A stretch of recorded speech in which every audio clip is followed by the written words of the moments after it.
प्रकृति अध्ययनशाला के अंतर्गत बच्चों से ये गतिविधि कराई जा रही है, जिसमें अलग अलग तरह की पत्तियाँ, पत्थर, पक्षियों के पंख, फूल इत्यादि बच्चों के द्वारा इकट्ठा किया गया है।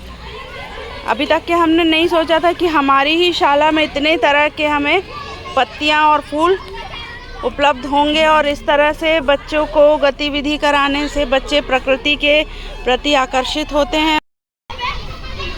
बच्चों को प्रकृति से जोड़ने का एक अभिनव प्रयास है, जो कि प्रकृति अध्ययनशाला के अंतर्गत आज हमारे विद्यालय में किया जा रहा है। इसमें बच्चों को अलग अलग तरह के टास्क दिए गए हैं।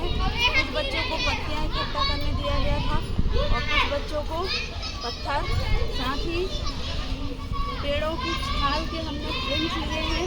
हमारे विद्यालय में बहुत सारे वृक्ष लगे हुए हैं जिनकी छाल के प्रिंट बच्चों ने लिए हैं, और उसी तरह से विद्यालय में जितने पौधे लगे हुए हैं, पेड़ लगे हुए हैं, सबकी पत्तियाँ इकट्ठा किया है। हमारे पास कुछ नया सीखने को मिला। कभी सोचा था कि हमारे विद्यालय में भी इतनी तरह की पत्तियाँ मिलेंगी हमको। यहाँ पर देखो, सब पत्तियों का अलग अलग शेप है।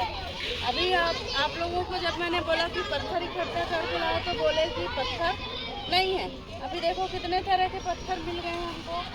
तो देखो, सब पत्थर का अलग अलग स्ट्रक्चर है।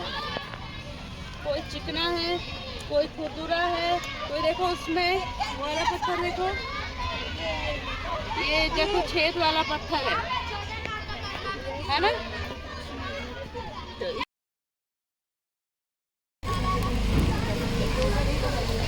प्रकृति अध्ययनशाला के अंतर्गत बच्चों ने बहुत सारे शाला में जितने पेड़ थे सबकी छाल का प्रिंट लिया है और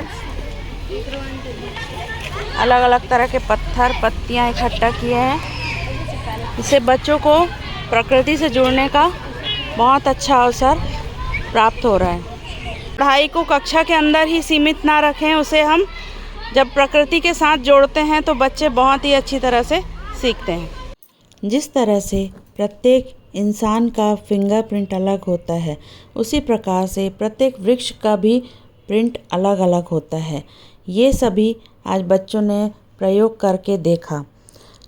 स्कूल में कई विशाल वृक्ष हैं, जैसे नीम, करंज, बेल, जामुन, बिही, आम।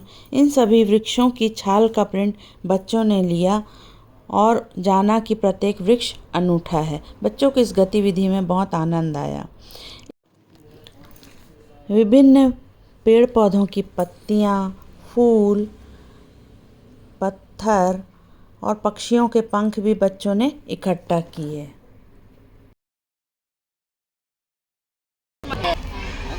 आज दिनांक 6 तारीख को हमारे ग्राम के शासकीय पूर्व माध्यमिक शाला मनोदा में प्रज्ञा सिंह मैडम के द्वारा बच्चे लोगों को बहुत सुंदर ढंग से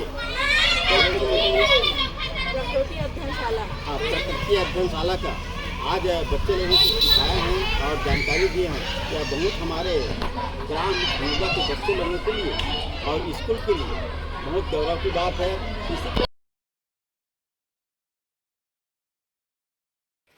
बच्चों, आज हम बेलन का आयतन और वक्र प्रश्न निकालना सीखेंगे। आपके 8वीं कक्षा में एक प्रश्न दिया हुआ है कि एक कुएं को खोदा गया और उसमें से कितनी मिट्टी निकली, उस मिट्टी का आयतन निकालना है हमको। और उस कुएं में अंदर की तरफ प्लास्टर करेंगे तो उसमें कितना खर्च आएगा, ये प्रश्न है हमारा। तो अब ये हमने एक कुआं खोदा है, इसमें से कितनी मिट्टी निकली है, तो इसका आयतन आप कैसे निकालेंगे। ये क्या है, किस तरह का आकार है, ये बेलन का आकार है। तो बेलन का आकार है, उसमें से जो मिट्टी निकली उसका आयतन का फॉर्मूला क्या होता है, very good, pi r square h लिखो, बेलन का आयतन।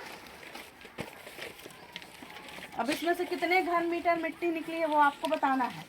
इसकी जो गहराई है वो है 7 मीटर की, सॉरी 7 फीट है ना, 7 फीट है। और इसकी जो डायमीटर है वो है 4 फीट। निकालो कितना आ रहा है आयतन। हाँ, व्यास है 4। 88 88 घन फीट। घन फीट। Very good. अब इसको हमको प्लास्टर करना है। ये जो रिंग बना है ये कितना इसका खर्च होगा? इसका क्षेत्रफल निकालो। क्या निकालोगे इसके लिए? वक्र पृष्ठ निकालेंगे हम। चलो वक्र पृष्ठ का फॉर्मूला 2 पाई r। वेरी गुड, निकालो।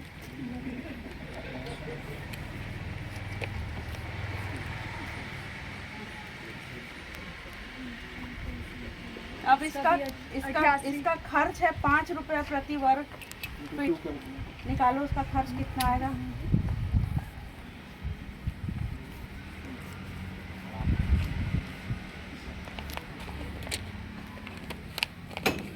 ये साइंस कॉलेज के बच्चे आज हमारे स्कूल में आए हुए हैं और ये रेन वाटर हार्वेस्टिंग भूगर्भ शास्त्र के विद्यार्थी हैं। ये रेन वाटर हार्वेस्टिंग के बारे में पढ़ रहे हैं और साथ ही साथ हमारे 8वीं क्लास के बच्चे बेलन का आयतन, वक्र पृष्ठ, संपूर्ण पृष्ठ आदि इनको निकाल कर बता रहे हैं। 440 रुपये में आपका ये प्लास्टर होगा। तो कितने घन मीटर मिट्टी निकली? 88 घन मीटर फीट, है ना? फीट में नापा है हमने, फीट में। और वक्र पृष्ठ कितना है? 88 फीट वर्ग फीट। और इसका खर्च कितना आया? 440। तो इस तरह से हम फील्ड में भी गणित को पढ़ सकते हैं, साथ में तो आप भूगर्भ शास्त्र तो पढ़ ही रहे हैं। मैं शासकीय पूर्व माध्यमिक शाला से प्रज्ञा से।